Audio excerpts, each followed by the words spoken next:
Hello बच्चों, वापस से आपके लिए लेके आया हूँ दैट इज प्राणनो मित्र chapter number 16 Gujarati standard 10 Rabindranath Tagore की खूबसूरत सी कहानी। और इसका ये है सेकंड पार्ट जिसके अंदर हमने सीखा कि रविन्द्रनाथ टैगोर के बड़े भाई का बेटा जिसका नाम है बलाय। एंड बलाय को प्रकृति से बहुत प्यार है। एक बार उसके रास्ते के बीचों बीच में एक प्लांट उसको बहुत अच्छा लग गया। एंड उसने जिद पकड़ ली कि बस मुझे यही प्लांट यहाँ पर ही उगा हुआ चाहिए। भले वो रास्ते के बीच में था पर फिर भी उसको बहुत पसंद था।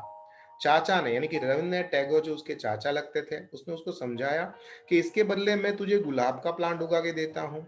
इसके अलावा मैं तुझे सेम ऐसा ही शिमलाना वृक्ष या उसका छोटा सा प्लांट उगा देता हूँ दूसरी तरफ। पर उसने बोला नहीं, यहाँ पर यानी यहाँ पर ही होना चाहिए। एंड वो जिद के सामने आखिरकार चाचा झुक जाते हैं। अब कंप्लेन करते हैं चाची के पास एंड चाची भी उसके सपोर्ट में है। अब हम कहानी लेते हैं बलाय के बारे में। कहानी क्या है बलाय की? तो जो रविन्द्रनाथ टैगोर है उसके बड़े भाई साहब है ना, वो बहुत ही अच्छे थे और समझदार थे। बड़े भाई साहब ने जब शादी की तो शादी के थोड़े समय के बाद उसको सुंदर सा प्यारा सा बच्चा हुआ जो कि बलाय था। परंतु भाभी का अवसान हो जाता है। एंड जो दूध पीने वाला बच्चा जिसको कहते हैं धावणो चोकरो, धावणो मतलब दूध पीता हुआ बच्चा, को छोड़कर भाभी का देहांत हो गया। अब क्या करेंगे बड़े भैया? तो बड़े भैया भी टेंशन में थे, कैसे पालूंगा कैसे रखूंगा। परंतु रविंद्रनाथ टैगोर और उसकी पत्नी वो उस बच्चे को बहुत ही प्यार से रखते हैं। और इसके कारण से जो मोटा भाई है वो इंजीनियरिंग करने के लिए विदेश चले जाते हैं कि ठीक है आप इस बच्चे का ध्यान रख लीजिएगा। और इस तरह से छोकरो रविन्द्रनाथ टैगोर जो कि निसंतान थे, उसको कोई बच्चा नहीं था, इसके जीवन के अंदर बलाय एक खुशियां लेके आया। इस तरह से वैसे तो चाची परंतु माँ का प्यार देने वाली वो चाची बलाई को बहुत प्यार करती थी। अपने खोड़े में अपने लैप में रखती थी, उठाती थी, बिठाती थी, खिलाती पिलाती सब कुछ। और धीरे धीरे करके बलाई बड़ा होता गया। करीबन 10 साल हो गए। बड़े भैया वापिस आए और बलाई को वापिस से विदेश ले जाने का उसने फाइनल किया। पर विदेश डायरेक्ट कैसे ले जाएंगे? इसलिए उसने फाइनल किया कि सबसे पहले तो वहां पर जो इंग्लिश मीडियम का पढ़ाई होती है, ऐसी पढ़ाई हमारे शिमला में भी होती है। तो सबसे पहले बलाई को वहां पर सेट करेंगे। एंड शिमला में वो इंग्लिश मीडियम की पढ़ाई कर लेगा और फिर उसको मैं विलायत मतलब विदेश में अपने साथ ले जाऊंगा। ऐसे बड़े भाई साहब ने फाइनल कर लिया। अब ये जब जानकारी मिली रविंद्रनाथ टैगोर एंड उसकी पत्नी को तो उसकी हालत बहुत खराब हो गई। रड़ तो बलाय काकी के पास आया, उसके घोड़ा में बैठकर रोने लगा। एंड फिर आखिरकार बलाय चला गया और पूरा घर शांत हो गया। उसके बाद 2 साल बीत गए। इसी दौरान बलाय की काकी यानी रविंद्रनाथ टैगोर की पत्नी एकांत के अंदर कभी कभी बलाय को याद करके रोती रहती थी। बलाय के सोने के कमरे में, खुले कमरे में जाके वहां पर टूटे हुए जूते, फाटे हुए रबर के दड़े और जानवरों की वार्ता की कहानियां की जो बुक्स थी उसको देखती रहती और रोती रहती, देखती रहती और रोती रहती। उसके सारे खिलौने यानी કે રમકડા છોડીને બલાય જતો રહ્યો। હવે તો ખૂબ જ મોટો થઈ ગયો છે પણ अब ये जो खिलौने हैं वो चाची को बहुत अच्छे लगते थे।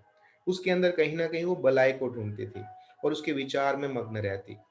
और एक दिन पता है आखिरकार बलाई ने एक लेटर लिखा।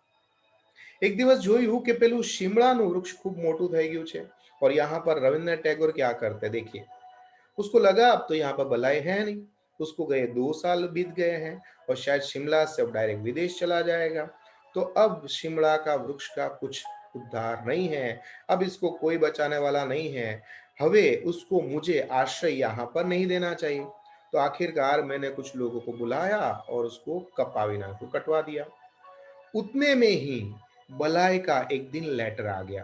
किसके ऊपर? चाची पे। और उसने पत्र में लिखा था काकी काकी तो के हाँ પેલા શિમળાનું વૃક્ષ છે ને તેનો એક ફોટોગ્રાફ તમે મને મોકલી આપો ને।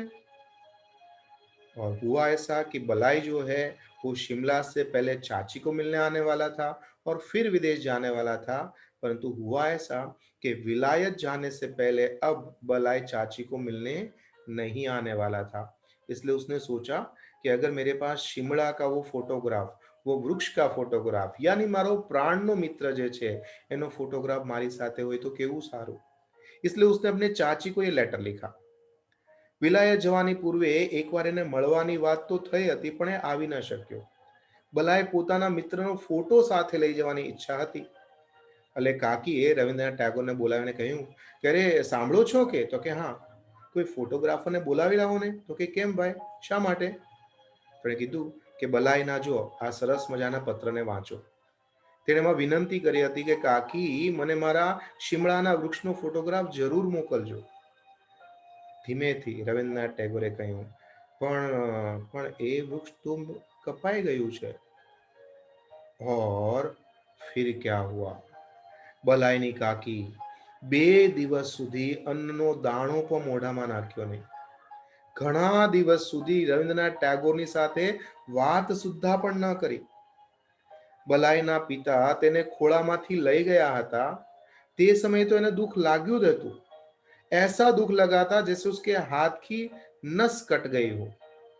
पर आज जब चाचा ने यानी कि रविन्द्रनाथ टैगोर ने ऐसा कहा कि બલાઈનું એ પ્રિય વૃક્ષ સદાને માટે દૂર થઈ ગયું છે, તો જાણે તે કાકી માટે સમગ્ર સંસાર જીવન જાણે મિથ્યા બની ગયું હોય, ખોટું બની ગયું હોય એવું લાગવા લાગ્યું. તેના હૃદય પર કોઈએ ફરીથી ઘા કર્યો હોય તેવું લાગ્યું. આમ બલાઈ માટે એ વૃક્ષ એક મિત્ર હતું, અને આજે એ વૃક્ષ તેના બલાઈનું પ્રતિરૂપ માટે કાકીની સામે હતું. એ પ્રાણનો મિત્ર હતો. એ પ્રાણનો મિત્ર પણ રવિન્દ્રનાથ ટાગોરે તેનાથી દૂર કરી દીધો હતો. આમ રવિન્દ્રનાથ ટાગોરની શ્રેષ્ઠ વાર્તાઓમાંથી લેવામાં આવેલી આ સરસ મજાની નવલિકા ટૂંકી વાર્તા આપણને આપી છે પ્રસાદ બ્રહ્મભટ્ટજીએ ગુજરાતીમાં લખીને. આવી અનેક વાર્તાઓ છે, નવલકથાઓ છે, તમે જરૂર વાંચજો. યુટ્યુબ પર, ગૂગલ પર PDF રૂપે અને વિડીયો રૂપે અનેક વાર્તાઓ તમને રવિન્દ્રનાથ ટાગોરની મળશે. એને માણો તો તમને દુનિયામાં કંઈક એવી વસ્તુ સમજવા મળશે જે કંઈક અલગ જ હશે.